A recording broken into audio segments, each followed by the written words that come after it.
Hello दोस्तों, मैं दीपक कुमार आज आपके सामने फिर से हाजिर हूँ हिंदी विषय के अंतर्गत एक अगला अध्याय लेकर। पिछले क्लास में हमने पढ़ा था कि भाषा और उसका स्वरूप क्या होता है, भाषा की आवश्यकता क्यों पड़ती है और भाषा एक माध्यम के जरिए मनुष्य की आवश्यकता की कैसे पूर्ति करती है।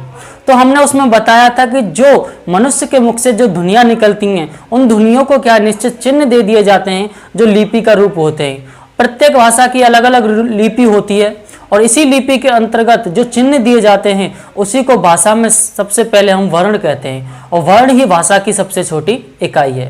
तो आइए चलते हैं कि वर्ण क्या होते हैं, इनका महत्व क्या है भाषा में।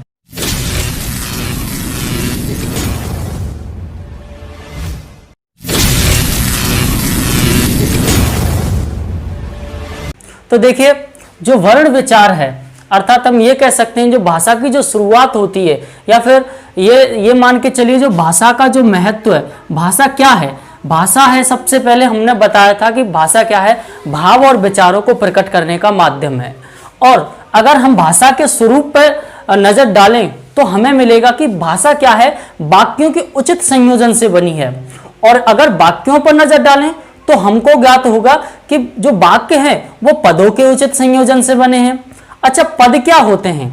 पद वो होते हैं जो वाक्यों में प्रयुक्त शब्द होते हैं। शब्दों को अर्थात हम पद कहते हैं। जब शब्द स्वतंत्र होते हैं अर्थात जिनका वाक्यों में प्रयोग नहीं होता तब तक तो वो शब्द रहते हैं, लेकिन जिन शब्दों का वाक्यों में प्रयोग कर लिया जाता है तब वो पद कहलाए जाते हैं। तो हम ये कह सकते हैं कि जब हम वाक्यों पर नजर डालते हैं तो हमको मिलता है कि वाक्य किसके उचित संयोजन से बने हुए हैं, वो पदों के उचित संयोजन से बने हुए हैं। और पदों को हम क्या कहते हैं? वाक्यों में प्रयुक्त शब्दों को ही हम पद कहते हैं।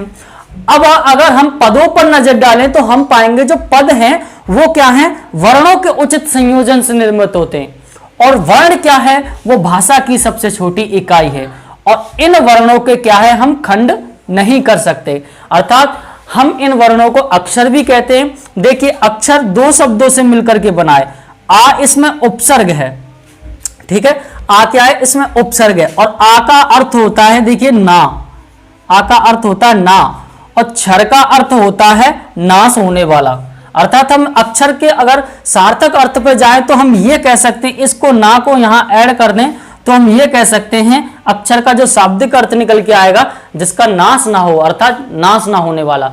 तो हम इससे ये समझते हैं, ये समझ में आता है कि जो वर्ण हैं उनको खंडित नहीं किया जा सकता, उनको मिटाया नहीं जा सकता, उन्हें तोड़ा नहीं जा सकता, इसीलिए इनको अक्षर कहते हैं। देखिए, सबसे पहले जैसा कि हमने भाषा में बताया कि भाषा क्या है, वाक्यों के उचित संयोजन से बनी है। यहां पर हमने एक एग्जाम्पल लिया है और उसको हमने चारों भागों में बांटा है। वाक्यों के तरीके से भी समझाएंगे, पदों के माध्यम से भी समझाएंगे, वर्णों के माध्यम से भी समझाएंगे और शब्दों के माध्यम से भी समझाएंगे। देखिए, सबसे पहले समझिए कि जो वाक्य है, वाक्य क्या रोल निभाता है आपका भाषा में। देखिए, जब तक वाक्य क्या है, उचित संयोजन में नहीं होंगे अर्थात वो क्रम से नहीं रखे जाएंगे तब तक उस वाक्य का कोई अर्थ नहीं निकलेगा। देखिए, यहां पर ये एक वाक्य है, गुरुजनों का सदैव सम्मान कीजिए। तो ये एक वाक्य है अर्थात ये जो भाषा का एक जो वाक्य है ये उचित संयोजित रूप में रखा गया है, इसलिए हम इसका क्या है, अर्थ निकाल सकते हैं। इसके बाद अगर हम पद पर ध्यान दें कि पद क्या होते हैं, देखिए यहां पर क्या है, गुरुजनों का सदैव, देखिए गुरुजनों का सदैव सम्मान कीजिए। तो ये क्या है, प्रत्येक, ये पद अलग है, ये पद अलग है, ये पद अलग है, ये पद अलग है और ये पद अलग है, ठीक है। इसके बाद आते हैं कि जो शब्द होते हैं वो शब्द क्या होते हैं। देखिए, शब्द उसी प्रकार के होते हैं जिस प्रकार के शब्द होते, जिस प्रकार के पद होते हैं। अर्थात अगर हम इनको इस वाक्य से हटा करके क्या है, अलग कर दे, अर्थात हमने कीजिए यहां रख दिया है तो कीजिए क्या है, ये शब्द है, लेकिन वाक्य में ये प्रयोग नहीं हो रहा है क्योंकि देखिए इसको पूरे वाक्य को पढ़िए, कीजिए का गुरुजनों सदैव सम्मान, इसका कोई अर्थ नहीं निकल रहा है। तो अर्थात जब तक शब्दों को वाक्यों में संयोजित रूप से नहीं रखा जाएगा अर्थात जब तक वो पद नहीं बनेंगे तब तक क्या है, उस वाक्य का कोई अर्थ नहीं निकलेगा। देखिए, ये क्या है, कीजिए का, ये भी क्या है, शब्द है, ये भी क्या है, ये भी शब्द है और ये भी शब्द है, क्योंकि ये उचित संयोजन में नहीं रखे गए हैं। अगर उचित संयोजन में रखे जाते तो क्या है, ये पद बन जाते और पद बन जाते तो वाक्य का निर्माण होता। इसके बाद हम पढ़ेंगे कि वर्णों के मेल से शब्द कैसे बनते हैं। तब तक आप इसका एक स्क्रीनशॉट ले लीजिए। तो देखिए दोस्तों, अब आते हैं कि जो शब्द होते हैं वो वर्णों के उचित संयोजन से कैसे बनते हैं।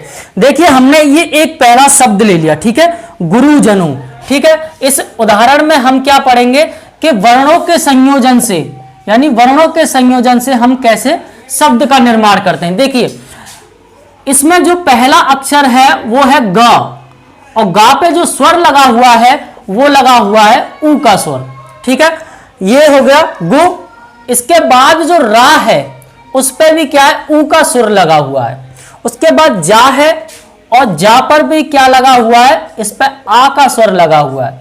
आ के बाद जा अक्षर है, और इस पर जो स्वर लगा हुआ है वो इसका स्वर लगा हुआ है। तो ये पूरा निकल के क्या आया, गुरुजनों, ठीक है, गुरुजनों, ठीक है, गुरुजनों निकल के आया। तो इसके बाद जो अगला शब्द था इसी वाक्य में का, और का के साथ कौन सा स्वर लगा हुआ है। देखिए हमेशा ध्यान रखिए, जो हर एक अक्षर होता है अर्थात व्यंजन होता है उसके साथ हमेशा क्या है, आ का स्वर लगा रहता है। अगर आ का स्वर हटा देंगे तो उनके नीचे, उन व्यंजनों के नीचे क्या लग जाएगा, हलंत लग जाएगा। इसी प्रकार इनमें लग गया, ठीक है। इसके बाद जो अगला वर्ण है, अगला शब्द है वह सदैव। देखिए सा के साथ भी क्या है, आ लगा हुआ है। इसके बाद दा है, इसके बाद ए है, और इसके बाद वाह है, और इसके बाद क्या है, आ है।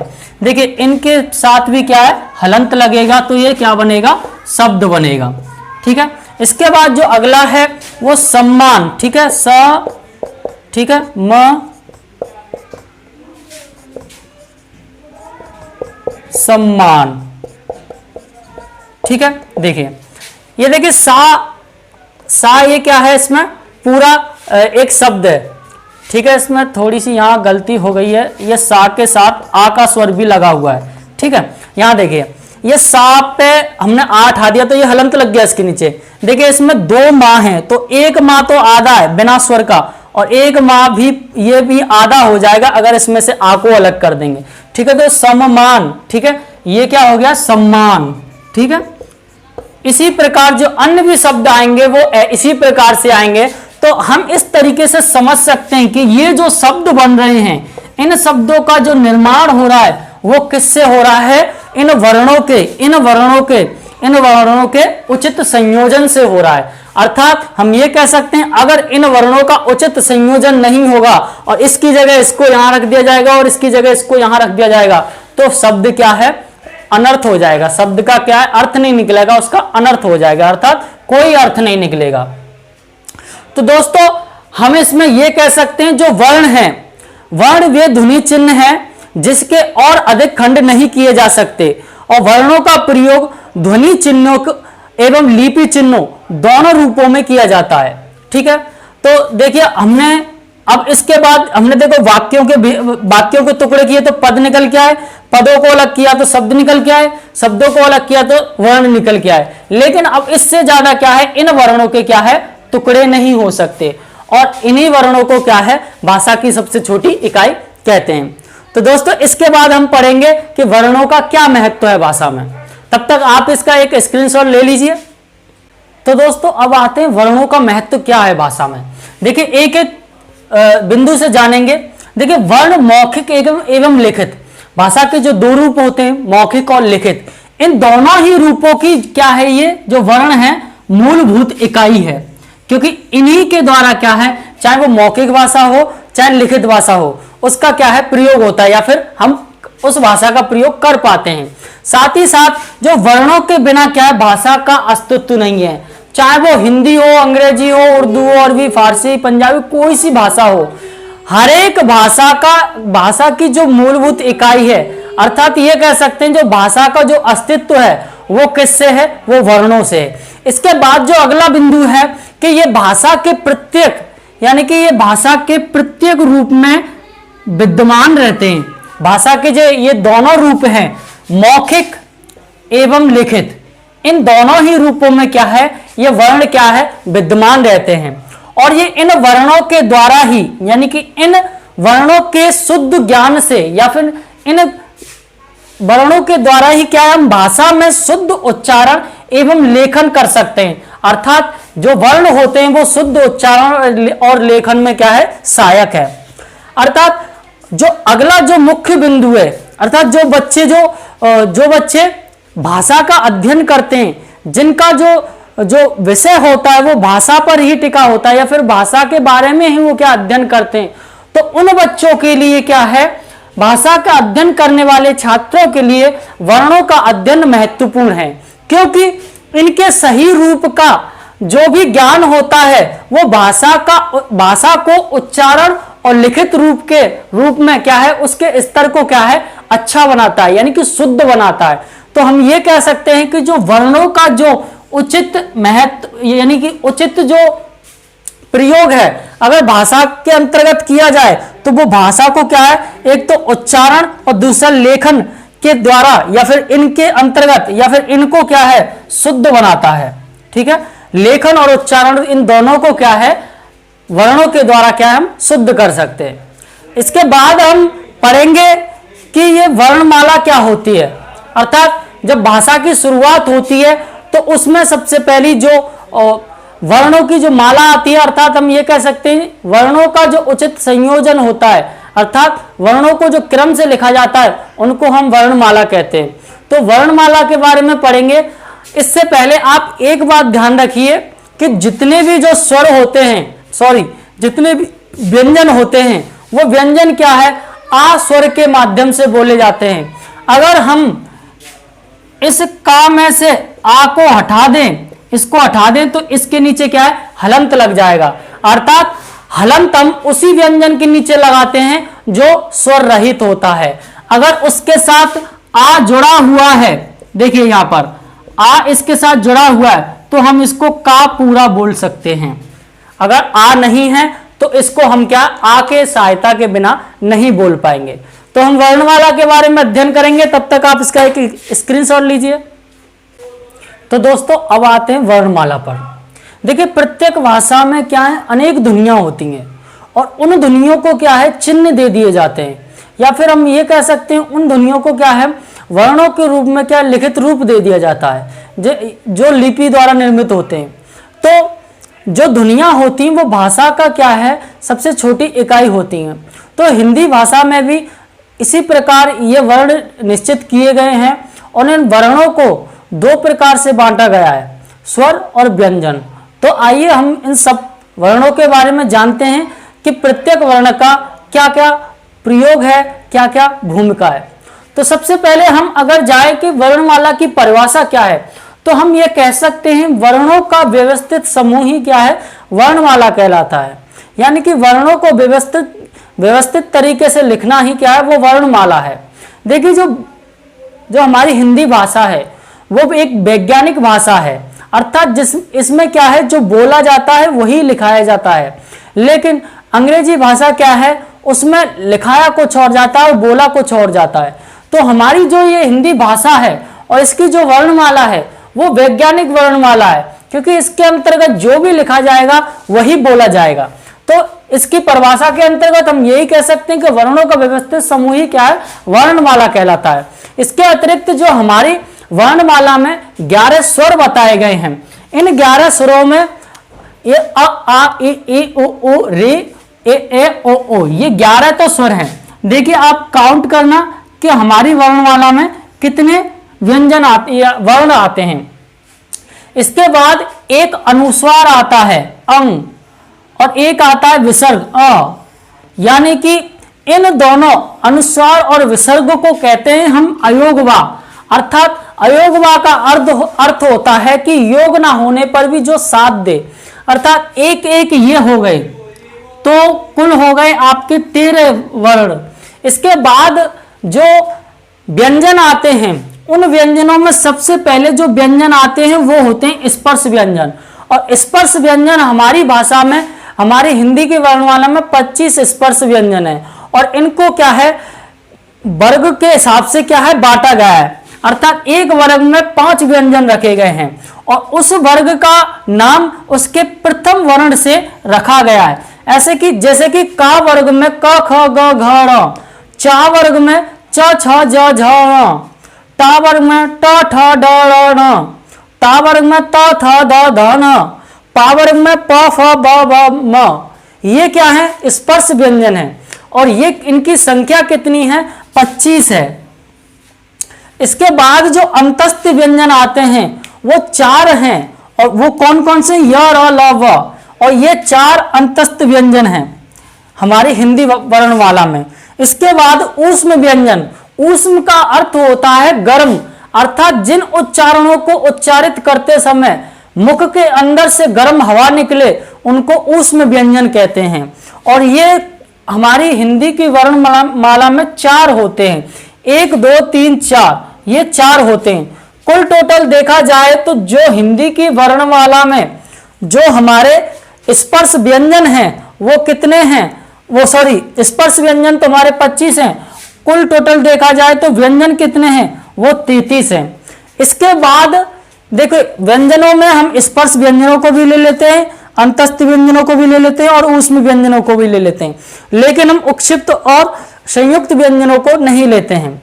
देखिए संयुक्त व्यंजन क्या होते हैं? संयुक्त व्यंजन वो होते हैं जो 2 व्यंजनों के मेल से बनते हैं। हम चारों संयुक्त व्यंजनों के बारे में बताएंगे कि ये चारों संयुक्त व्यंजन किन किन वर्णों के मेल से बने हुए हैं। तो हमारे च त्र ज्ञ ज्ञ श, ये 4 हमारे संयुक्त व्यंजन हैं। उसके बाद 2 उक्षिप्त व्यंजन आते हैं, रा और रा, और इन सबको मिलाकर के हमारी वर्णमाला में कुल कितने वर्ण होते हैं?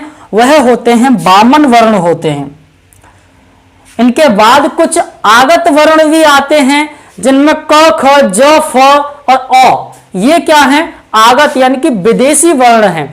इनको भी क्या है? हिंदी भाषा में कहीं कहीं प्रयोग देखने को मिल जाता है। इसके बाद हम आगे पढ़ेंगे, आप तब तक इसका एक स्क्रीनशॉट लीजिए। और इन वर्णों के बाद जो कुछ आगत ध्वनियां हैं या फिर आगत जो वर्ण हैं उनमें कुछ प्रमुख हैं आगत वर्ण, जिनमें क ख ज फ और अ, ठीक है, अ, ये क्या है? आगत ध्वनि, आगत वर्ण है। इसके साथ ही जो हमारे वर्ण और जो वर्णमाला है, यानी कि जो वर्णमाला के अंतर्गत जो स्वर और व्यंजन है, उन दोनों का ही क्या है? भाषा में महत्व होता है। तो जो हमारी वर्णमाला को 2 भागों में बांटा गया है, स्वर और व्यंजन, उनके बारे में भी पढ़ेंगे। उससे पहले जो हमारे संयुक्त व्यंजन हैं अर्थात जो संयुक्त वर्ण हैं वो कौन कौन से हैं उनके बारे में भी जान लेते हैं, और वो किस प्रकार से निर्मित होते हैं उनके बारे में भी जान लेते हैं। देखिए हमारे जो संयुक्त वर्ण हैं या फिर हम ये कह सकते हैं संयुक्त व्यंजन हैं, वो हमारे 4 हैं। और वो कौन कौन से हैं? छ, त्र, ज्ञ और श्र, ठीक है, ये 4 हैं। और ये 4 किन किन वर्णों के सहयोग से बने हुए हैं? देखिए ये छा है ना, इसमें आधा का होता है और पूरा शा होता है, ठीक है। और त्र में आधा ता होता है और पूरा रा होता है। ज में आधा जा होता है, पूरा ञ होता है, ठीक है।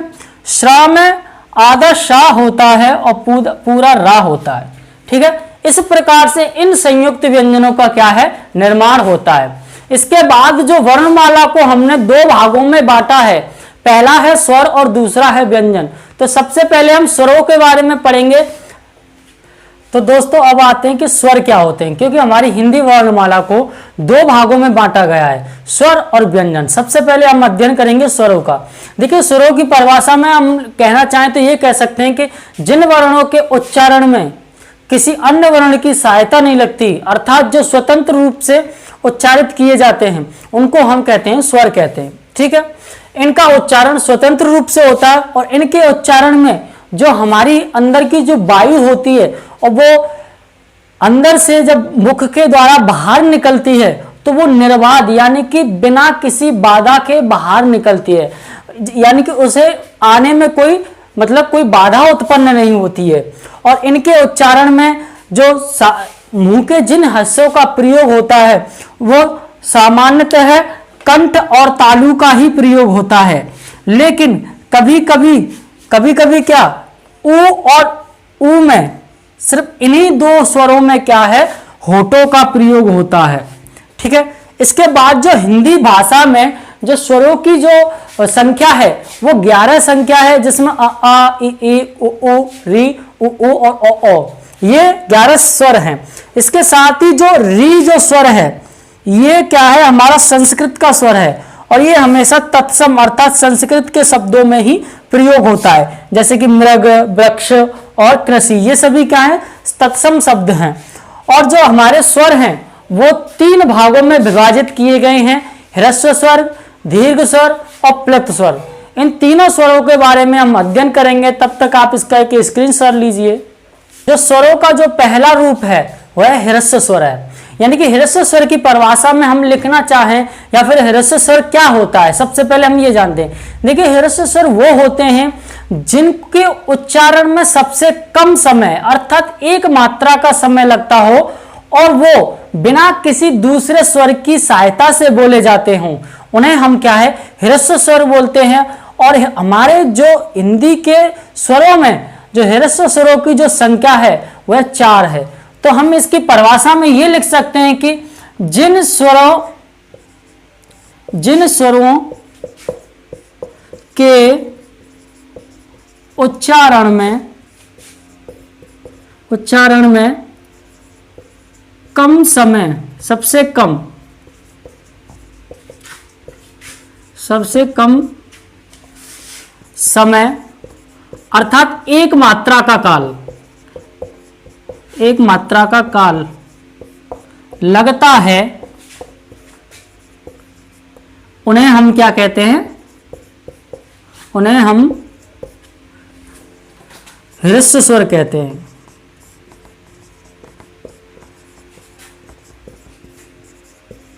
और देखिए दूसरी खास बात कि ये बिना किसी दूसरे स्वर की सहायता से स्वतंत्र रूप से बोले जाते हैं, अर्थात ये बिना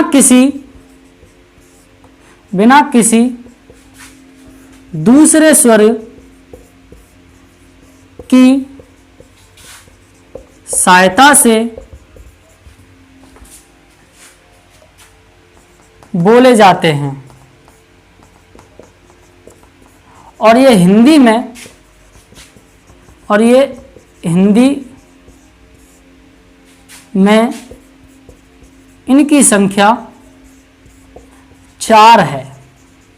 और 4 कौन कौन सी है, देखिए आ, ई, उ और री।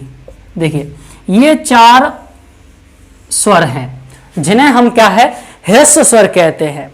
और जो री जो स्वर है, हमने बताया था जो री स्वर है वो क्या संस्कृत का स्वर है, लेकिन हिंदी में ये ह्रस्व स्वर के अंतर्गत आता है। तो इन स्वरों को जब हम उच्चारण करते हैं तो इनमें क्या है, सिर्फ एक मात्रा का काल लगता है और इन्हें क्या है, हम मूल स्वर भी कहते हैं, क्योंकि ये सबसे छोटे स्वर हैं, इनको एक मात्रा के अंतर्गत लिखा जाता है, तो हम इन्हें मूल स्वर भी कहते हैं, इन्हें मूल स्वर भी कहते हैं। तो ये कुछ मुख्य बिंदु हैं ह्रस्व स्वर के, क्योंकि ह्रस्व स्वरों को मूल स्वर इसलिए कहा जाता है क्योंकि जो स्वरों की शुरुआत होती है इनसे ही होती है और किन्हीं स्वरों से जब संयुक्त रूप मिलता है तो अन्य स्वरों की भी क्या है, रचना होती है। तो इसके बाद हम पढ़ेंगे जो स्वरों का जो दूसरा रूप है, दीर्घ स्वर। जब तक आप इसका एक स्क्रीनशॉट लीजिए। तो दोस्तों, जो स्वरों का जो दूसरा रूप है वह दीर्घ स्वर है। और दीर्घ स्वर देखिए क्या होते हैं, दीर्घ स्वर किन्हें बोलते हैं, देखिए दीर्घ स्वर हम उन्हें बोलते हैं जिन स्वरों के उच्चारण में ह्रस्व स्वरों के सामान्य मतलब ह्रस्व स्वरों के से क्या है, दुगना समय लगता हो। जैसे कि हमारे ह्रस्व स्वरों में सिर्फ सबसे कम समय लगता था, अर्थात एक मात्रा का काल लगता था, लेकिन जो हमारे दीर्घ स्वर हैं इनमें क्या है, ह्रस्व स्वरों से दुगना समय लगता है, 2 मात्राओं का काल लगता है और उनको हम क्या कहते हैं, दीर्घ स्वर बोलते हैं। तो हम इसमें लिख सकते हैं कि जिन स्वरों में जिन स्वरों में ह्रस्व स्वरों से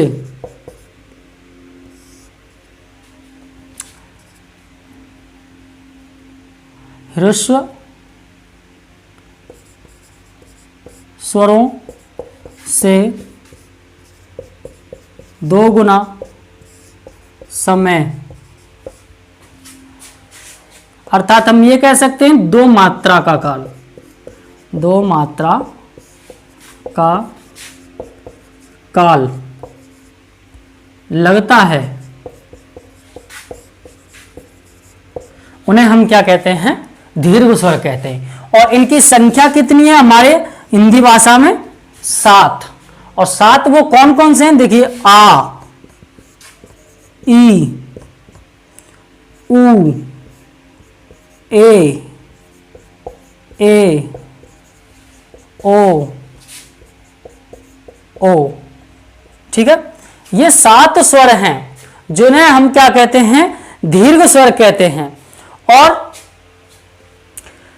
इन स्वरों का जो उच्चारण होता है वो स्वतंत्र रूप से नहीं होता।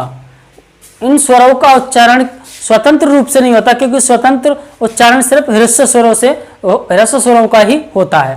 तो ये जो स्वर हैं, इनमें कितने? 2 मात्राएं होती हैं, 2 मात्रा का काल होता है। ठीक है, इसके बाद जो आते हैं प्लुत स्वर। देखिए, प्लुत स्वर क्या होता है? प्लुत स्वर उन्हें कहते हैं जिन स्वरों में दीर्घ स्वर से भी क्या है? ज्यादा समय लगता है।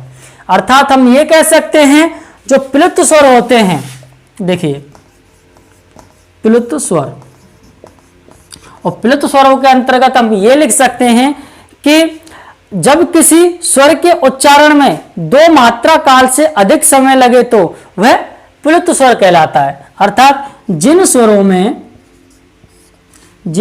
में 2 मात्रा काल के काल से अधिक समय लगता है, उन्हें हम क्या कहते हैं? उन्हें हम प्लुत स्वर कहते हैं। देखिए, जो प्लुत स्वर हैं, इन्हें लिखने के लिए स्वर विशेष के आगे हम क्या लगाते हैं? 3 का अक्षर लगाते हैं। देखिए, जब हम इसकी जो मात्रा है, देखिए इसकी जो मात्रा है वो 3 का अक्षर है, और इस 3 को हम जब ही लगाते हैं जब हम किसी को पुकारते हैं। जैसे कि हम लिखें राम, तो हम राम के बीच में इस 3 को लगा देंगे, क्योंकि जब हम किसी को पुकार रहे हैं तो भी ये 3 मात्रा का काल के समान ये क्या है? 3 मात्राओं का क्या है? रूप के द्वारा ये लगता है। अर्थात ये 3 मात्राओं की या फिर 3 मात्राओं के काल का चिन्ह है। तो जैसे हम किसी को पुकार रहे हैं राम, तो लंबे स्वर में इस मात्रा का क्या है? प्रयोग होता है। साथ ही साथ हम ये भी कह सकते हैं कि इस प्रकार का जो उच्चारण होता है वो हिंदी भाषा में प्रयुक्त नहीं होता है, और या फिर इन भाषाओं का जो प्रयोग होता है ज्यादातर संस्कृत भाषाओं में मंत्र उच्चारण में किया जाता है।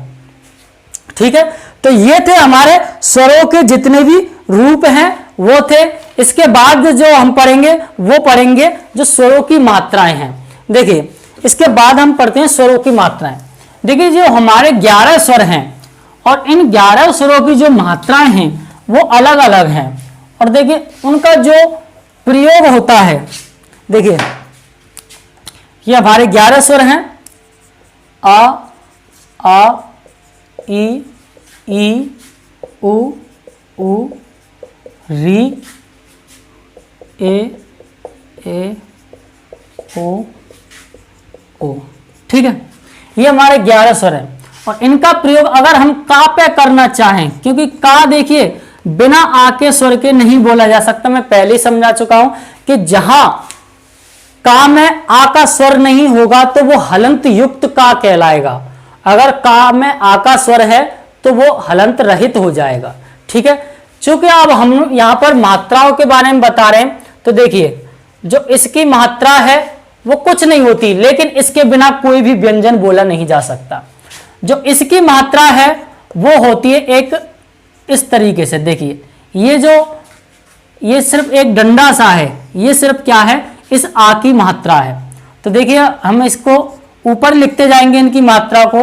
देखिए इसकी मात्रा ये हो गई, अगर का में जोड़े तो इसकी मात्रा ये हो गई, और इस का में बड़ी ई की मात्रा जोड़ें तो बड़ी ई की मात्रा ये हो गई। अगर का में ऊ जोड़ें तो ऊ की मात्रा ये हो गई, और इस ऊ की मात्रा ये हो गई, और री की मात्रा ऐसे होती है, और राम का में ऐसे हो गई। ठीक है, और का में इसकी मात्रा ऐसे होती है, और इसकी मात्रा ऊपर ऐसे हो गई। का में ये डबल होती है, और यहाँ पे भी क्या है, डबल होगी। इसके बाद जो ओ होता है, ओ में का को ऐसे लिख देंगे, और इसके ऐसे यहाँ मात्रा होगी, और इस प्रकार से ही इसकी ऐसे होगी। इसके साथ ही साथ जो अन्य जो अनुसार और विसर्ग हैं उनका भी देखिए, उनकी भी कुछ मात्राएं होती हैं अपनी अपनी। देखिए जैसे अनुस्वार है, अगर का में जोड़ेंगे तो इस प्रकार से लग जाएगा, और जो विसर्ग है वो का में जोड़ेंगे तो इस प्रकार से लग जाएगा। देखिए जो ऊ और ऊ की जो मात्राएं होती हैं वो रा में कभी भी नीचे नहीं लगती हैं, जिस प्रकार से का में लगी हुई हैं। तो हमको उनको जरूर ध्यान में रखना है कि रा में छोटा ऊ की मात्रा कैसे लगती है और बड़ा ऊ की मात्रा कैसे लगती है। देखिए रा में छोटे ऊ की मात्रा सिर्फ ऐसे लगती है। ठीक है, ये हो गई आपके छोटे ऊ की मात्रा ऐसे, और रा में जो बड़े ऊ की मात्रा होती है अर्थात ये वाली मात्रा, तो इसमें थोड़ी सी स्टिक होती है, यानी कि थोड़ा सा इतना गैप होता है, तब जाके ये मात्रा लगती है। ठीक है, इस प्रकार से ये हमेशा लगती है। दूसरी बात, जो री की जो मात्रा होती है ये वाली, ये कभी भी रा में नहीं लगती है। जो री वाली मात्रा होती है ये कभी भी रा के ऊपर नीचे कहीं भी नहीं लगती है। ठीक है, तो ये चीजें आप ध्यान में रखिए। इसके बाद हम पढ़ेंगे जो अनुनासिक जो स्वर हैं, अर्थात अनुनासिक जो व्यंजन हैं, अनुस्वार हैं, विसर्ग हैं और अयोगवा हैं। उसके बाद हम पढ़ेंगे व्यंजन। तो दोस्तों अब आते हैं व्यंजन पर। देखिए व्यंजन क्या होता है।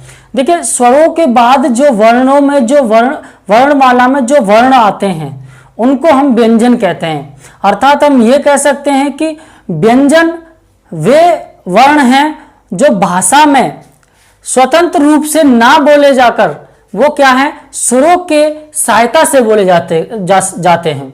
अर्थात जिन वर्णों का उच्चारण करते समय जो हमारे मुख की जो वायु है वो क्या है, या तो पूर्ण रूप से और या फिर आंशिक रूप से हमारे मुख के किसी ना किसी भाग से क्या है, रुककर या टकराकर या रगड़कर बाहर निकलती है। और इन वर्णों को अर्थात इन व्यंजनों को उच्चारित करने में हमेशा किसी ना किसी स्वर की मात्रा लगती है। ज्यादातर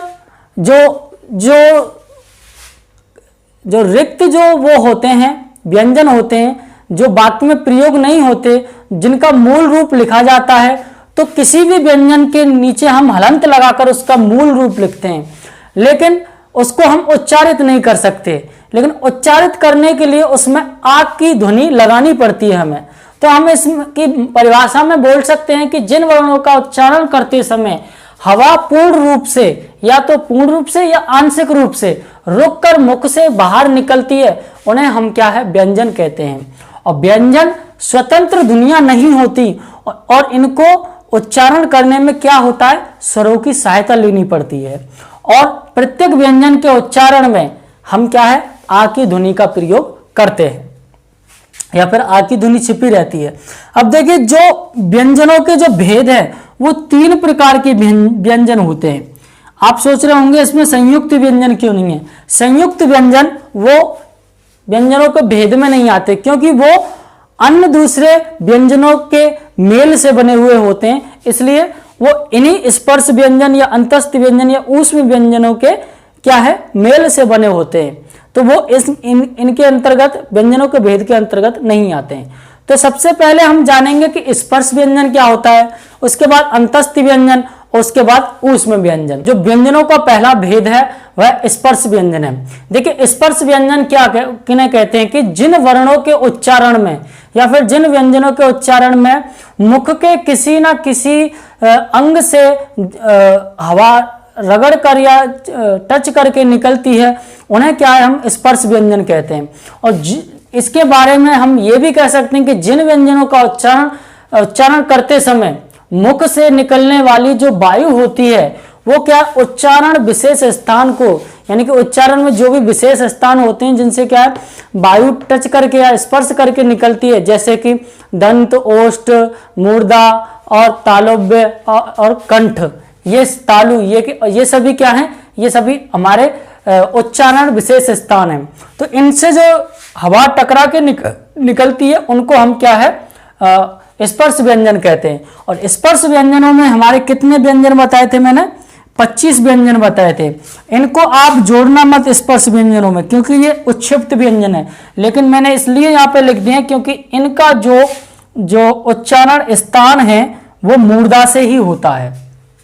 ठीक है, देखिए का वर्ग का जो क ख ग घ ङ, ये सभी जो पांचों वर्ण हैं, पांचों व्यंजन है, वो कंठ से उत्पन्न होते हैं। जब जो हवा निकलती है वो कंठ से टकराकर डायरेक्ट बाहर निकलती है। देखिए बोल के देखिए आप, क ख ग घ ड़, ये सभी क्या है, कंठ से उच्चारित हो रहे हैं। चा वर्ग, ये तालु यानी कि दांत से थोड़ा पीछे वाली जगह होती है, ऊपर के दांतों से पीछे वाली जगह होती है, उसको हम तालु कहते हैं।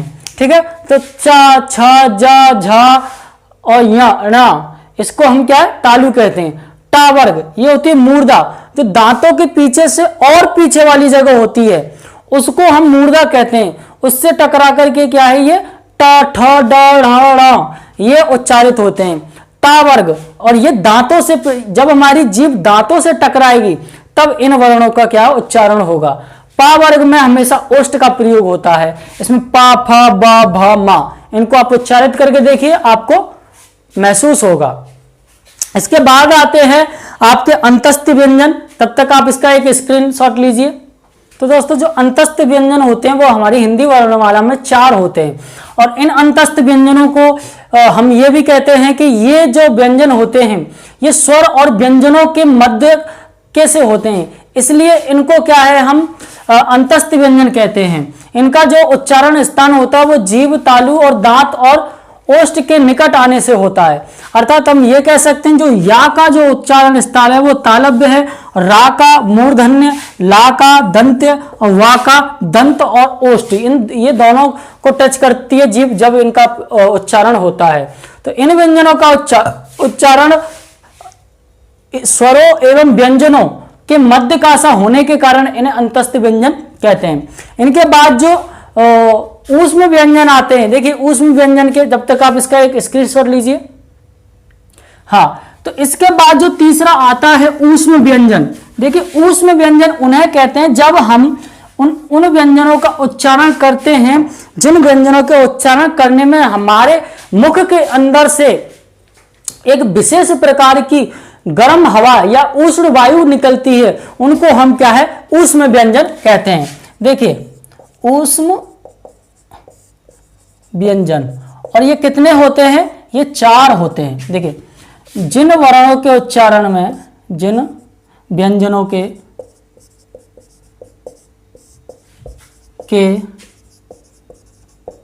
उच्चारण में एक विशेष प्रकार की उष्ण या गर्म वायु मुख के द्वारा निकलती है, मुख के द्वारा निकलती है, उन्हें हम क्या कहते हैं, ऊष्ण व्यंजन कहते हैं। देखिए ये 4 कौन कौन से हैं, एक होता है सा, सा, हा। देखिए ये जो सा होता है, हमारी जीभ जब मूर्धा को टच करेगी तो ये सा का उच्चारण होगा। अगर इस सा का उच्चारित करना है तो इस सा को उच्चारण करने में हमारी जीभ जब दांतों से टकराएगी जब इसका उच्चारण स्थान होगा।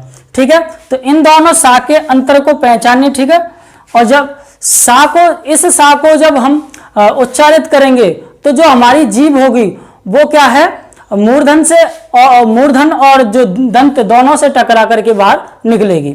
ठीक है, या फिर हम इसे सा के उच्चारण में ये भी कह सकते हैं कि ये जो बीच वाला जो सा का जो उच्चारण होता है, इस उच्चारण का जो उच्चारण स्थान है वो आपका जो हमारी जीभ किससे टकराएगी, वो तालु से टकराएगी, तब इस वर्ण का या इस व्यंजन का उच्चारण स्थान होगा। इसके बाद दोस्तों हम पढ़ेंगे कि वर्णों के जितने भी उच्चारण स्थान हैं, जो उच्चारण जहां जिन मुख के अंगों से स्पर्श करते हुए या फिर कैसे जीभ हमारी टकराती है, वायु कैसे निकलती है, किन किन अंगों का प्रयोग होता है, उन सब के बारे में पढ़ेंगे। दोस्तों अब करेंगे वर्णों के उच्चारण स्थान का ज्ञान, कि ये जो हिंदी के वर्ण हैं ये हमारे मुख के किन किन अवयवों या अंगों से स्पर्श करके निकलते हैं और इनको उच्चारण करने में हमारे कौन कौन से अवयव अंग या ये क्या है सक्रिय रहते हैं। देखिए, किसी भी भाषा के कोई भी वर्ण होते हैं, उन वर्णों को उच्चारित करने में हमारे शरीर का कोई ना कोई भाग क्या है सक्रिय रहता है, और इन वर्णों के उच्चारण में, इन वर्णों को उच्चारण करते समय मुख का कोई ना कोई अवयव विशेष रूप से सक्रिय हो जाता है, और ध्वनियों का उच्चारण करते समय फेफड़ों से निकलने वाली वायु या तो सांस नली से निकलती है या फिर मुख से निकलती है। तो ये जो ध्वनियों का उच्चारण करते समय हमारे अंदर से जो वायु निकलती है वो क्या है, उन अंगों को टच करके आ रही है, स्पर्श करके आ रही है, तो उसी अंग के नाम पर क्या है इनके नाम रख दिए जाते हैं। जैसे कि कंठ से जिसका निकल रहा था वो कंठ स्पर्श व्यंजन यानी कंठ से उत्पन्न हो रहे हैं, तो उन व्यंजनों को क्या है उसी के अनुसार क्या है रख दिया गया है। बाद में जो इस क्रिया में जो सक्रिय होने वाले अवयव हैं, जैसे कि कंठ है, तालु है, मूर्धा है, ओष्ठ है, अनुनासिका है, नाक है, ये सभी क्या है सभी अवयव हैं जिनसे क्या है इन वर्णों का क्या उच्चारण होता है। जिस ध्वनि अथवा वर्ण के उच्चारण में जो अवयव सक्रिय होता है उसी के आधार पर उस वर्ण का नाम रख दिया जाता है। ठीक है, जहां से भी उच्चारित होगा उसी के स्थान पर क्या है इन वर्णों का क्या है नाम रख दिया जाएगा। इन अवयवों के अतिरिक्त कुछ वर्णों ध्वनियों का उच्चारण नाक से होता है, अतः उनका उच्चारण स्थान नाक या नासिका रख दिया जाता है, और उनका किसी किसी का क्या है मुंह और नाक दोनों से होता है तो अनुनासिका रख दिया जाता है।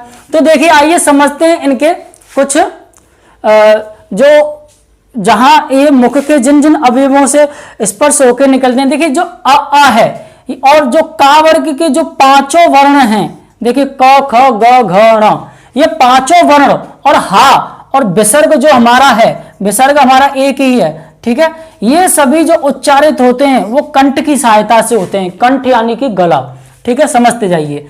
ई और चा वर्ग के पांचों वर्ण च छ ज झ, ये जो पांचों वर्ण और अंतस्थ व्यंजन का या और ऊष्म व्यंजन का स, और ये सभी कहां से उच्चारित होते हैं तालु से। और तालु किसे कहते हैं, दांतों की ऊपर वाली जगह को, जस्ट दांतों की ऊपर वाली जगह को। ठीक है, उसके बाद री के बाद टा वर्ग में पांचों वर्ण ट ठ ड ढ ण, ये पांचों वर्ण और अंतस्थ व्यंजन का रा और ऊष्म व्यंजन का श और उक्षिप्त व्यंजन दोनों, ये सभी कहां से उत्पन्न होते हैं, ये मूर्धा से। और मूर्धा कहां होती है, दांतों से ऊपर तालु होता है, तालु से पीछे थोड़ा अंदर वो मूर्धा होती है, वहां से उत्पन्न होते हैं। जो ता वर्ग होता है, ता वर्ग के पांचों वर्ण त थ द ध न, ये पांचों वर्ण और या ये अंतस्थ व्यंजन का ला और ऊष्म व्यंजन का सा, ये कहां से उत्पन्न होती है, दांतों से टच होती है जब हमारी जीभ, तब ये उत्पन्न होते हैं। उसके बाद उ और पा वर्ग पा फा बा भा ण, ये सभी जो पापतम फाफल बावक भावची म, ये पांचों जितने भी वर्ण होते हैं ये कहां से उत्पन्न होते हैं, ओष्ठ से।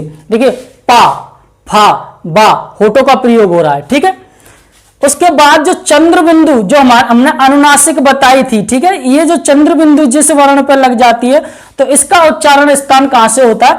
अनुनासिका से, अर्थात मुख और नाक से जब वायु निकलती है। उसके बाद ए और ए, इनका जो उच्चारण स्थान है वो दो हैं, कंठ और तालु।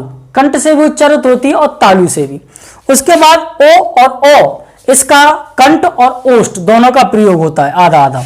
इसके बाद जो हमारा अंतिम अंतस्थ व्यंजन रह गया था बा, वा का कहां से प्रयोग, कहां से उत्पन्न होते हैं? दांत और ओष्ठ से। उसके बाद जो देखिए प्रत्येक वर्ग का जो पंचमा अक्षर होता है, यानी कि पांचवा अक्षर, देखिए एक वर्ग में 5 अक्षर होते हैं और पांचों अक्षरों में जो अंतिम अक्षर होते हैं, जैसे कि का वर्ग में ये रा, रा क्या है? अंतिम है। चा वर्ग में ये वाला अंतिम है, और टा वर्ग में ये वाला, और ता वर्ग में ना, और पा वर्ग में मा। ये क्या? पंचमाक्षर है। और ये पंचमाक्षर ही क्या कहलाते हैं? अनुस्वार कहलाते हैं। तो क्योंकि जब ये प्रयोग किए जाते हैं किसी शब्द में, यानी कि हलंत के रूप में प्रयोग किए जाते हैं ना, जब ये इनके साथ आ के स्वर की मात्रा नहीं होती है तो ये क्या? अनुस्वार का रूप ले लेते हैं। तो इनका जो उच्चारण है वो नाक के द्वारा होता है, ठीक है। इस तरीके से समझ सकते हैं। इसके बाद हम पढ़ेंगे जो उच्चारण के आधार पर जो व्यंजनों के भेद हैं उनके बारे में। तब तक आप इसका एक स्क्रीनशॉट लीजिए। एक चीज और ध्यान रखिए इसमें, देखिए इधर मैंने आपको सुविधा रहे इसलिए देखिए यहां पर ये ऊष्म व्यंजन है, ठीक है। ऊष्म, ये सारे ये चारों ऊष्म व्यंजन है, ये चारों, ये अंतस्थ हैं, ठीक है। ये चारों, ये देखिए चारों एंड तक, ये देखिए उक्षिप्त हैं। उक्षिप्त सिर्फ दो ही हैं, ठीक है, तो दो ही हैं इस लाइन में। और देखिए विसर्ग और अनुस्वार दोनों हैं। देखिए अनुस्वार हमारा कौन सा हो गया था? ये वाला, ठीक है, ये वाला, ठीक है। तो ये दो ही थे, अयोगवा, इन्हें हम अयोगवा भी बोलते हैं। उसके बाद ये हमारे देखिए इसमें सभी के सभी क्या है? सभी स्पर्श व्यंजन है, यहां तक ये स्पर्श व्यंजन है। और ये इधर क्या है? सभी स्वर और मात्राएं हैं हमारी। तो ऐसे ध्यान रखिए इसको। व्यंजनों को उच्चारण के आधार पर दो प्रकार से बांटा गया है। एक होता है अल्प प्राण और दूसरा होता है महाप्राण। देखिए अल्प प्राण क्या होता है? देखिए अल्प प्राण हम उन्हें कहते हैं जिन वर्णों के उच्चारण में श्वास और वायु कम और कमजोर होकर निकलती है, उनको हम क्या कहते हैं? अल्प प्राण कहते हैं। यानी कि हम ऐसे समझ सकते हैं कि जो प्रत्येक वर्ग का पहला, तीसरा और पांचवा वर्ण होता है वो क्या कहलाता है? अल्प प्राण कहलाता है। देखिए समझिए, देखिए पहला, देखिए ये पांचों वर्ग मैंने लिखे हुए, पहला वर्ग, तीसरा वर्ग और पांचवा वर्ग। देखिए ये सभी क्या है? ये अल्प प्राण हैं। ये सभी क्या हैं? अल्प प्राण व्यंजन हैं, ठीक है। यानी कि इनको जब हम उच्चारित करेंगे तो जो वायु होगी या श्वास होगी वो हल्की या कमजोर होकर निकलेगी। देखिए क, ग, र, देखिए खा से क्या ऐसा घर्षण होकर आती है वायु, घिस के निकलती है। देखिए छ, तो इसको हम महाप्राण कहते हैं। अर्थात हम महाप्राण की परिभाषा में यह कह सकते हैं कि जिन वर्णों के उच्चारण में श्वास वायु अधिक मात्रा में और अधिक वेग से निकलती है उन्हें महाप्राण व्यंजन कहते हैं। ये निम्नलिखित क्या होते हैं? प्रत्येक वर्ग के दूसरे, देखिए ये दूसरा, देखिए ये कौन से हो गए? महाप्राण, दूसरा और चौथा, ये सभी क्या है? महाप्राण है। यानी कि इन वर्णों को बोलने में क्या लगेगी? श्वास और वायु अधिक लगेगी और अधिक वेग से बाहर निकलेगी। लेकिन जो ये अल्प प्राण हैं इनको उच्चारित करने में क्या है? जो वायु होगी वो कम लगेगी और कम वेग से बाहर आएगी। तो अल्प प्राण और महाप्राण, इन दो प्रकार के ये क्या हैं? व्यंजनों को बांटा गया है उच्चारण के आधार पर। इसके बाद जो हमारे प्रत्येक वर्ग का जो पांचवा अक्षर होता है वो जब स्वर रहित रहता है तो वो क्या है? अनुस्वार का कार्य करता है। अर्थात वो क्या है? जैसे कि हम एक शब्द लिखते हैं, देखिए हमने लिखा कंठ, ठीक है, कंठ लिखा। अब देखिए ये क्या है? अनुस्वार का कार्य कर रहा है। अर्थात हम ये कह सकते हैं ये नासिक्य हो गया। सुर रहित रहने पर ये क्या है? नासिक्य होता है। ये क्या? नाक के स्वर से बोला जाता है। और देखिए अगर हम ऐसे लिखें, ठीक है, ना तो ये गलत है और ना ही ये गलत है। देखिए क्यों नहीं गलत है? या तो हम देखिए ये जो ठा है, ठा कौन से वर्ण का है? देखिए इस वर्ण का है, और इस वर्ण में जो हमारा वर्ण आ रहा है अंतिम वर्ण, यानी कि जैसे नासिक के बोलते हैं, वो कौन सा आ रहा है? ये आ रहा है। और ये जब हमने बताया कि जब ये स्वर रहित रहता है तो ये क्या नासिक हो जाता है, तो हमने या तो हम इस जगह बिंदी लगा सकते हैं, अर्थात अनुस्वार की बिंदी लगा सकते हैं, या फिर हम इस अनुस्वार का क्या है? आधा लगा सकते हैं, यानी कि इस वर्ण को आधा स्वर रहित लिख सकते हैं। इसी प्रकार अगर हम चंचल लिखें, देखिए चंचल लिखते हैं, देखिए चंचल लिखा, हम चंचल इस प्रकार भी लिख सकते हैं कि चंचल कौन से वर्ग का है? इस वर्ग का। और इस वर्ग का अंतिम वो कौन सा वो वर्ण जो नासिक के है वो ये है, ना है। देखिए च, हम चंचल ऐसे लिख सकते हैं, ठीक है। देखिए जैसे कि हम पंच लिखें, पंच, तो हम पंच ऐसे भी लिख सकते हैं, बिंदी ना लगा करके हम आधा इसे लिख कर सकते हैं। तो स्वर रहित होने पर क्या है? ये जो पांचों वर्ण हैं वो क्या हैं? अनुस्वार का कार्य करते हैं, अनुनासिक का कार्य करते हैं, ठीक है। इसके बाद जो हम पढ़ेंगे वो पढ़ेंगे कुछ आगत ध्वनियां होती हैं उनके बारे में। तब तक आप इसका एक स्क्रीनशॉट लीजिए।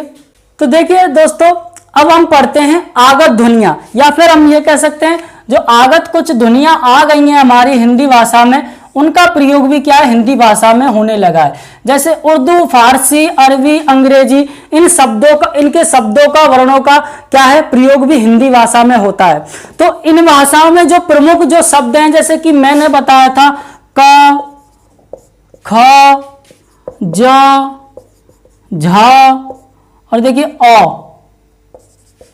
और देखिए फ, ये सभी क्या आगत ध्वनियां हैं। जैसे कि इन शब्दों से अगर हम कोई भी शब्द बनाएं, जैसे कि इस शब्द का प्रयोग देखिए फा से हम बनाएं, जैसे कि तूफान, ये देखिए इसमें इस अक्षर का प्रयोग हो रहा है, देखिए इसमें बिंदी नहीं लगेगी। इससे हमें एक ये अंग्रेजी शब्द है तो इसको हम ऑफिस लिख सकते हैं, देखिए इससे, ठीक है। उसी प्रकार देखिए जमीन, इस जा से, ठीक है। और देखिए इससे हम लिख सकते हैं जैसे कि का से हम लिख सकते हैं जैसे ताक, ताक। देखिए इस जो स्वर का अर्थ वो आता है ना, स्वर हल्का हल्का हाका से स्वर आता है, ठीक है, ताक। इस प्रकार से ये क्या है? सभी ये आगत ध्वनियां हैं जिनका प्रयोग क्या है? हमारी हिंदी भाषा में होने लगा है। इसके साथ ही हम ये कह सकते हैं कि हिंदी भाषा में विदेशी भाषाओं के अनेक शब्द हैं जो हिंदी भाषा में घुल मिल गए हैं, और इन शब्दों में प्रयुक्त ध्वनियों का हिंदी रूपांतर हो चुका है। जैसे किला, देखिए जैसे हम किला लिखें तो किला में भी देखिए क्या आएगा? ये शब्द आ रहा है, ठीक है। ऐसे कुछ शब्द आते हैं, ठीक है। लेकिन संदेह या भ्रम की स्थिति में इसे मूल रूप में उच्चारित किया जाता है, क्योंकि हम क्या इसमें भ्रम में ना पड़े तो हम क्या इसको हटा देते हैं और किला हम सीधे ऐसे लिख देते हैं। साथ ही साथ हम ये भी कह सकते हैं कि इन ध्वनियों की जो हिंदी में व्यवस्था नहीं है, क्योंकि इन जो भी ये ध्वनियां हैं इनको हम हिंदी वर्णमाला में लिखते नहीं है, फिर हम इसका मूल रूप ही लिख देते हैं। हम ऐसे नहीं लिखते हैं, ऐसे नहीं लिखते हैं, सीधा का लिख देते हैं, ठीक है। तो इनके लिए कुछ ध्वनिया चिन्ह बनाए गए हैं, तो उन्हीं ध्वनि चिन्हों के बारे में क्या है ये हमने आपको बताया है, जो कुछ इस तरीके से बताए गए, इनसे कुछ शब्द बनते हैं, वो कुछ शब्दों के बारे में बताया। इसके बाद हमने आपको बताया था संयुक्त व्यंजन के बारे में, तो संयुक्त व्यंजन भी बता चुके हैं हम आपको।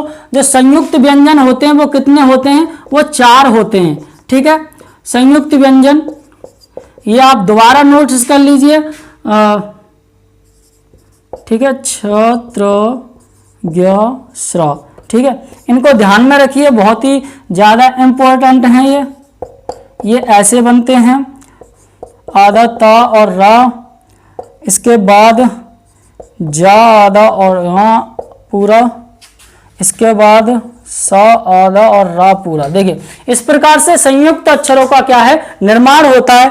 इसके बाद जो इनके अतिरिक्त कभी कभी जो स्वर रहित व्यंजन एवं स्वर वाले भिन्न व्यंजन भी परस्पर मिल जाते हैं, वे भी क्या संयुक्त व्यंजन कहलाते हैं। जैसे देशभक्त, स्वास्थ्य, चिन्ह, द्वारा और ब्राह्म्य। देखिए ये भी क्या है, कभी कभी देखिए देशभक्त, देखिए ये शब्द मिल गया, देखिए देशभक्त ये एक साथ बोला जा रहा है। देखिए द्वारा, ये भी क्या है एक साथ, ये भी क्या संयुक्त शब्द बन जाते हैं, ये क्या है, ठीक है। इसके बाद जो हम पढ़ेंगे वो पढ़ेंगे जो संयुक्त व्यंजनों के जो मानक और अमानक रूप हैं। देखिए कभी कभी हम क्या है, इनके बारे में जानकारी नहीं होती है तो हम छोटी सी गलती पर क्या हमारे मार्क्स कट जाते हैं, तो उनके बारे में भी हम क्या पढ़ेंगे, ठीक है।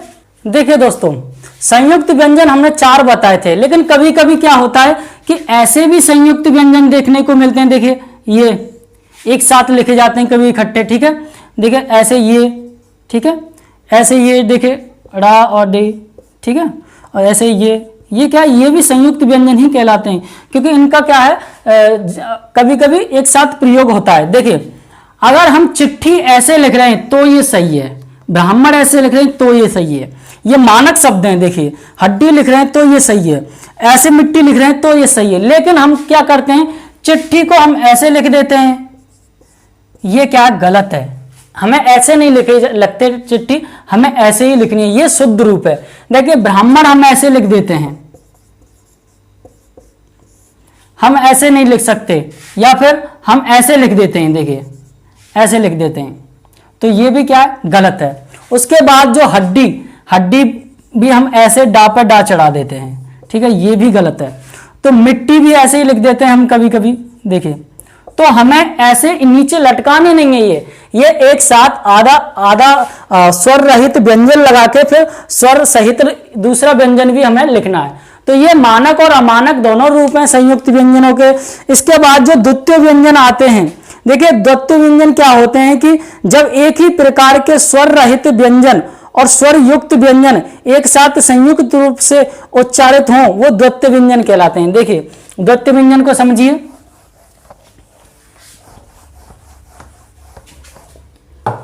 देखिए ये जो एक जैसे जो शब्द होंगे, एक तो होगा स्वर रहित और एक होगा स्वर सहित। जैसे कि अभी मैंने जैसे शब्द लिखाया था, इसमें हम एक उदाहरण ले सकते हैं, जैसे कि हम लिखें सज्जन, ठीक है।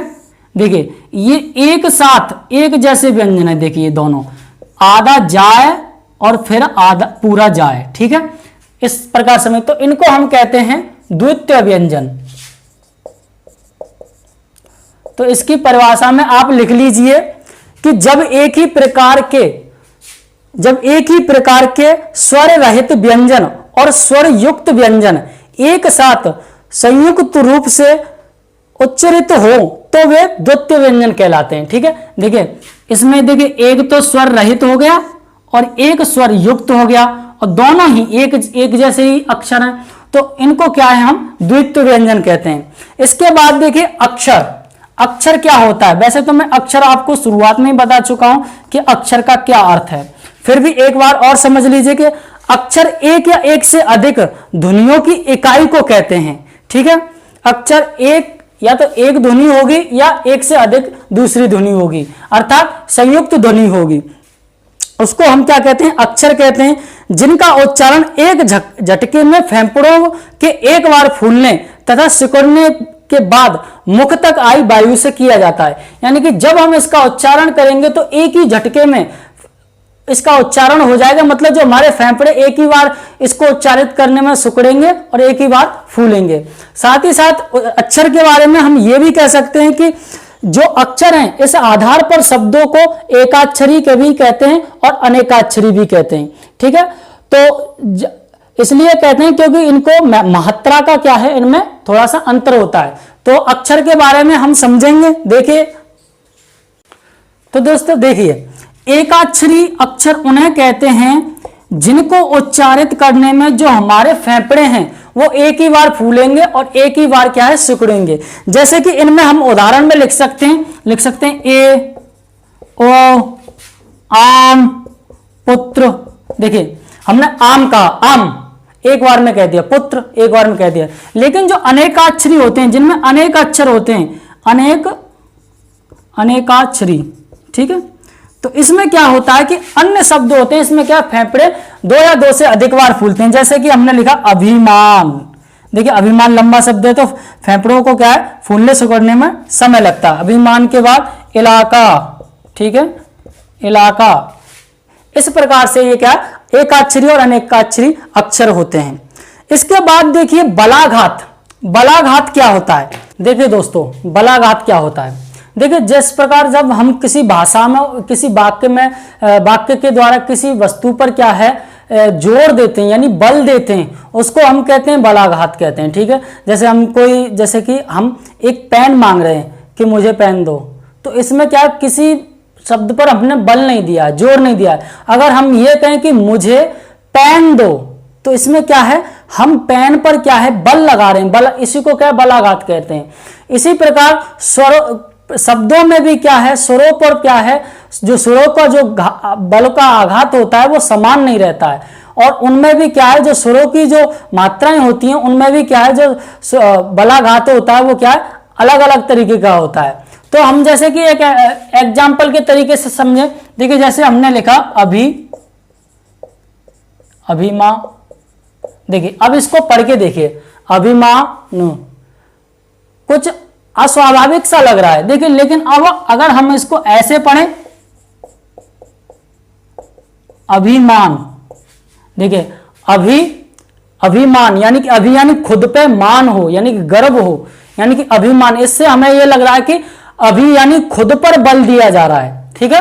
तो अभिमान, इसमें जो ये शब्द है इसमें हम क्या है हम यहां पर ही रह गए, यानी कि इस स्वर पर क्या है हम इस पूरे शब्द में ही क्या है हम बलाघात का प्रयोग नहीं कर पा रहे, लेकिन हमने जब इसको ढंग से बलाघात का प्रयोग किया स्वर में तो हमें अभिमान यानी कि खुद पे अभिमान होना यानी कि मान होना। तो इसकी परिभाषा में हम ये लिख सकते हैं कि प्रत्येक भाषा में उच्चारित करते समय जिस प्रकार प्रत्येक शब्द पर बल नहीं दिया जाता, उसी प्रकार शब्द में आने वाले स्वरों पर भी क्या है उच्चारण करते समय बल की मात्रा समान नहीं रहती, अर्थात अलग अलग रहती है। जहां कहां बल देना है कहां नहीं देना है वो उसके भाव के अनुसार देखा जाता है। अर्थात बोलते समय अर्थ या उच्चारण की स्पष्टता के लिए जब हम किसी अक्षर विशेष पर क्या है बल देते हैं, देखिए हमने इसमें दिया अभिमान यानी कि खुद पर अभिमान होना, यानी अक्षर विशेष पर क्या हम बल दे रहे हैं, तो उच्चारण में इसी को क्या कहते हैं बल का आघात अर्थात बलाघात कहते हैं। तो दोस्तों ये था बलाघात का प्रयोग।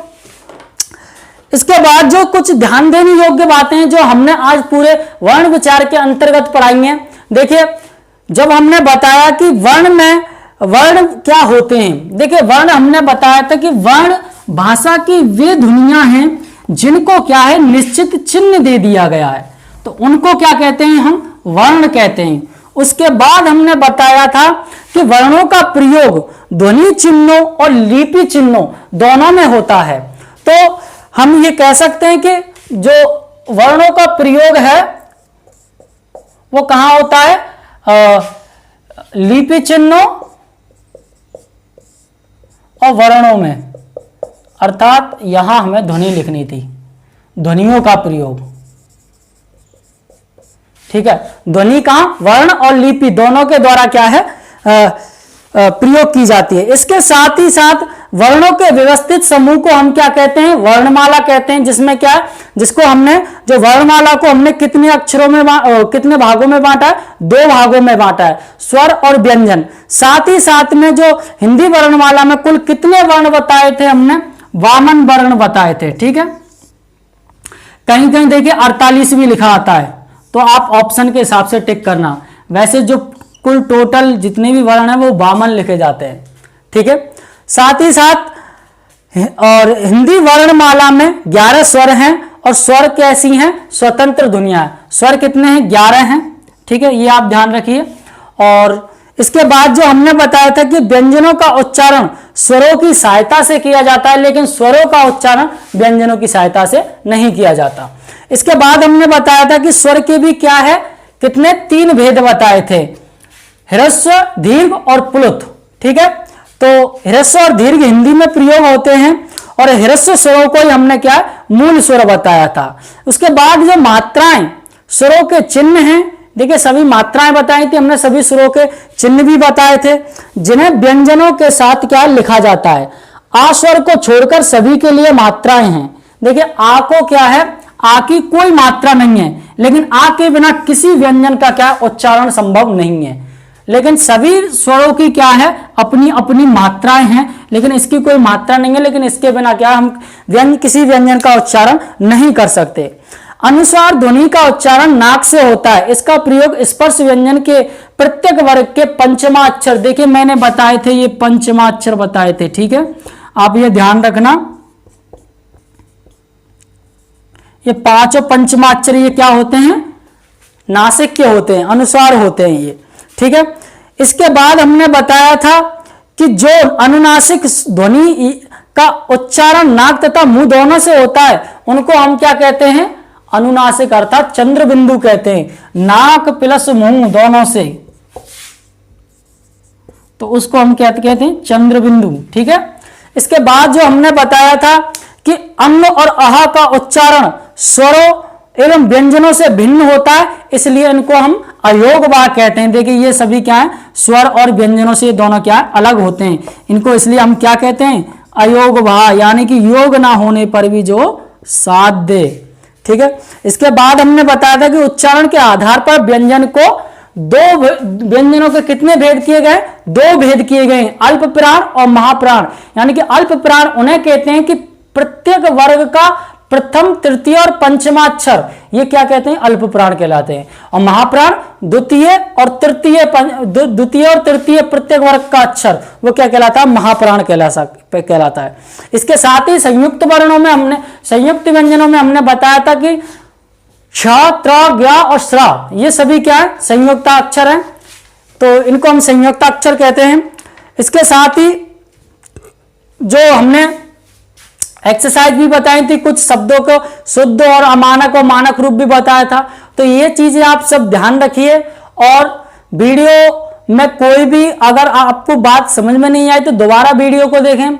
और आज के इस अध्याय में आज के लिए इतना ही, और फिर मुलाकात होगी आपसे फिर किसी एक नए टॉपिक के साथ। तब तक के लिए दीजिए मुझे इजाजत, धन्यवाद।